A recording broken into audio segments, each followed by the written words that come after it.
Hola, el día de hoy vamos a revisar cuáles son los mecanismos de daño inducidos por el VIH. Revisaremos cómo es que los linfocitos TCD4 empiezan a depletarse durante la infección por VIH. Acompáñame. Para entender cómo el VIH produce ciertos mecanismos de patogénesis en el hospedero, es importante entender que existen 4 características principales de la infección por VIH. La primera de ellas se llama linfotropismo, la segunda es la depleción masiva de los linfocitos TCD4, la tercera se refiere a la compartimentalización de la infección por VIH y por último veremos en qué consiste la inflamación crónica, la cual es una de las características hoy principales por las que atraviesan nuestros pacientes con supresión virológica. Para entender el linfotropismo, tenemos que revisar que durante la fase de entrada, el VIH utiliza como receptor primario el CD4, el cual es un correceptor que se encuentra en la superficie de diferentes células. Este linfotropismo va a estar dado por la presencia del marcador CD4 o receptor primario, el cual se va a encontrar expresado en la superficie de ciertas subpoblaciones de células T, monocitos, macrófagos y células dendríticas.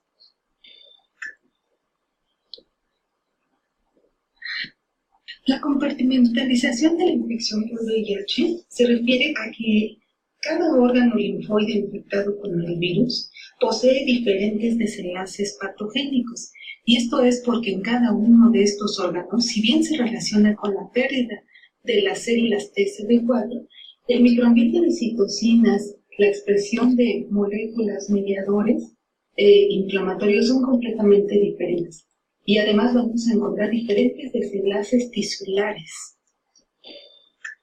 Desde las primeras observaciones que se hicieron en ganglios linfáticos de pacientes con VIH, se observó que en este órgano linfoide ocurría una muerte masiva de linfocitos T, CD4. Y además que los lugares donde había ocurrido esta depresión celular se depositaba colágeno. De hecho, se sabía que este órgano linfoide representa un sitio de replicación viral, donde hay un tráfico de linfocitos de sangre periférica irrigando. Además, se sabe también que si la célula T no encuentra su antígeno, se queda en estado quiescente en el ganglio linfático o un estado que se le conoce como bystander. Mucho de lo que ocurre en este órgano linfoide va a estar determinado por el microambiente de citocinas en este tejido. Y se sabe también que solo un pequeño subset de células T se puede activar.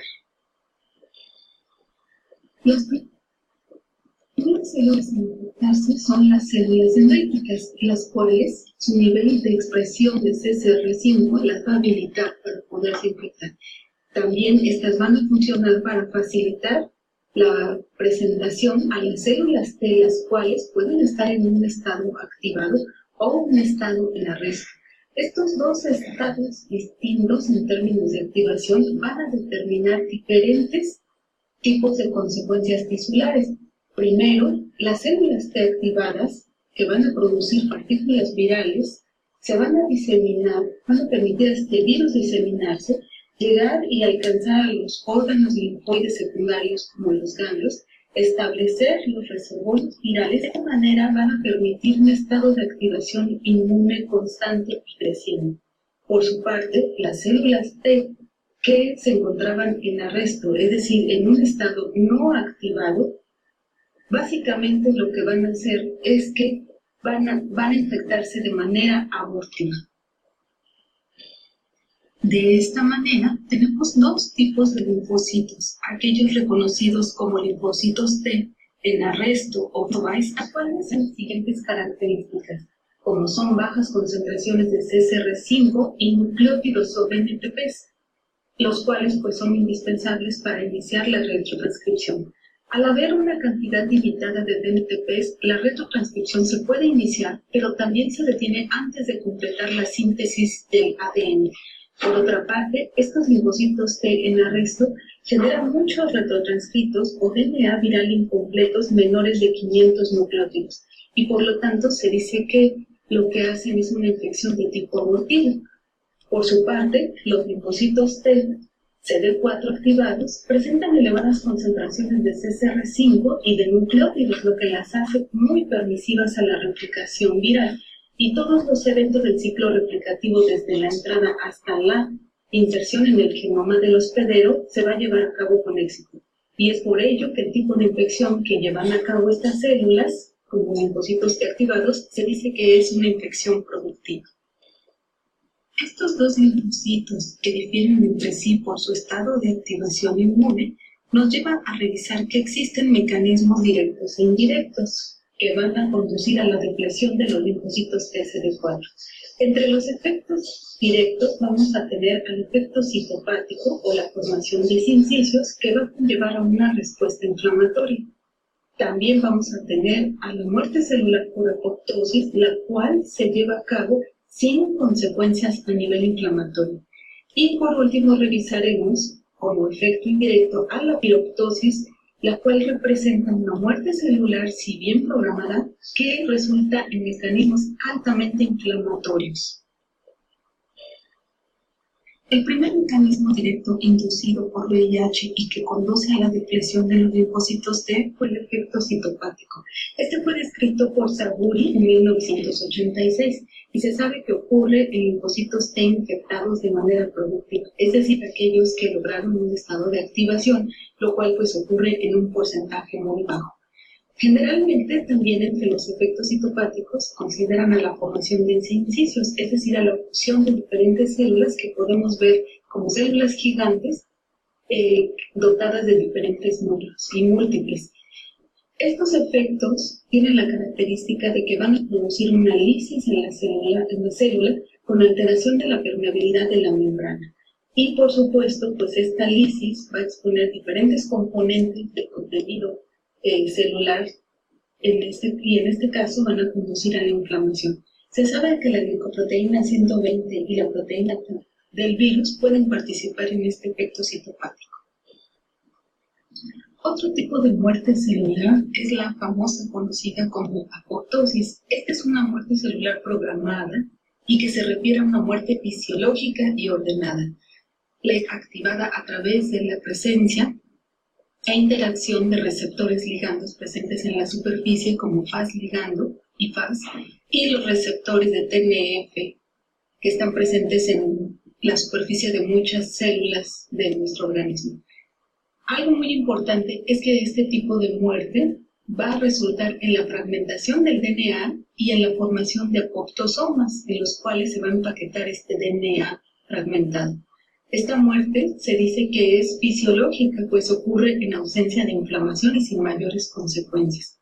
Se ha observado que ocurre en células T activadas infectadas de manera productiva. Sin embargo, el porcentaje en el que ocurre en los pacientes con VIH realmente es muy bajo como para explicar la depresión masiva. También se sabe que el VIH posee proteínas proapoptóticas, es decir, que van a inducir este tipo de muerte, y las cuales pues son la glicoproteína 120, la BPR, la proteína NET, BPU y finalmente la proteasa. Pero realmente el efecto citopático, los sincicios y la apoptosis pueden explicar toda la depresión masiva de los linfocitos TCD4 que ocurre en el ganglio. Y la respuesta es no. Resulta ser que existe otro tipo de muerte conocida como piroptosis y que resulta ser la pieza del rompecabezas que faltaba para explicar los niveles masivos de depresión en células TCD4 y que no podían explicar ni el efecto citopático, ni los sincicios, ni la apoptosis. La piroptosis es una muerte celular altamente inflamatoria y caracterizada por eventos mediados por caspasa 1, lo cual va a resultar en la formación de poros en la membrana plasmática con la lisis celular y la subsecuente liberación o producción de interleucina beta e interleucina 18. La piroptosis es un tipo de muerte celular determinado por el tipo de permisividad de la infección. De hecho, Touch y colaboradores en 2014 la describieron a través de realizar estudios ex vivo con cultivos celulares de agregados humanos, los cuales provenían de amígdalas vaso y que fueron expuestos a cargas virales muy bajas, a manera de que les permitieron monitorear la infección en presencia de fármacos antirretrovirales y de el uso de inhibidores de caspasa 1 y caspasa 3. De esta manera, y a través de la medición de la viabilidad de los linfocitos TCD4 en estas células, pudieron determinar que era la piroptosis la responsable de la muerte celular, que conducía a la depresión masiva de los linfocitos T. De esta manera, podemos entender que la apoptosis solamente puede explicar el 5% de la muerte celular de los linfocitos T que se encuentran en estado activado. Esta muerte celular está mediada por caspasa 3 y solamente ocurre en aquellas células activadas que tienen infección productiva. Por su parte, las células que se encuentran en arresto o de manera quiescente o bystander son aquellas que sufren infección abortiva y por lo tanto van a desencadenar la liberación de caspasa 1, la cual es una enzima o firma molecular de la muerte celular conocida como piroptosis y que además este tipo de muerte puede explicar el 95% de la depresión masiva que ocurre a nivel de ganglio linfático. El problema de la piroptosis es que puede exacerbar aún más la inflamación debida justamente a la liberación de estas interleucinas proinflamatorias, interleucina 1 beta e interleucina 18. La liberación de interleucina 1 beta y 18 va a conducir a la activación de monocitos y otros estados de activación inmune, incrementando el grado de inflamación, lo cual puede repercutir en un evento más complejo como lo es la inflamación crónica en el paciente con supresión biológica, entrando el paciente en un estado proinflamatorio crónico característico de muchas de sus comorbilidades. De hecho, muchas de las comorbilidades no infecciosas o no SIDA tienen una estrecha relación con los mecanismos de apoptosis, efectos directos del VIH, como lo son el efecto citopático, pero también en buena parte con la piroptosis. El penacasan, o compuesto conocido como BX765, ha sido propuesto como inhibidor de la caspasa 1 para detener la piroptosis. Hasta ahora, solamente su uso ha sido experimental en otras patologías no infecciosas o neurodegenerativas, pero se está proponiendo como tratamiento complementario o adyuvante al tratamiento antirretroviral y de esta manera poder disminuir el estado de proinflamación crónica en los pacientes con VIH. Y como conclusión tenemos que la infección por VIH es compartimentalizada. Cada compartimento u órgano linfoide posee un microambiente que puede determinar el tipo de muerte celular. Además, la depresión o muerte celular progresiva de las células TCD4 puede darse mediante 3 mecanismos: efecto citopático, apoptosis y piroptosis, pero solo los 2 primeros pueden explicar el 5% de la depresión de los linfocitos T, mientras que la piroptosis puede explicar hasta el 95% de la depresión de estas células a nivel de ganglio linfático. Y por otra parte, la piroptosis puede, además de causar la muerte celular, conducir a un estado de inflamación con implicaciones en la progresión de la enfermedad y, por supuesto, en el estado proinflamatorio que caracteriza a los pacientes con VIH hoy en día y que tienen supresión virológica. Bueno, pues muchas gracias por su atención y no olviden llevarse el siguiente mensaje a casa. La piroptosis es el mecanismo que dirige principalmente la depresión masiva de los linfocitos TCD4. Hasta pronto.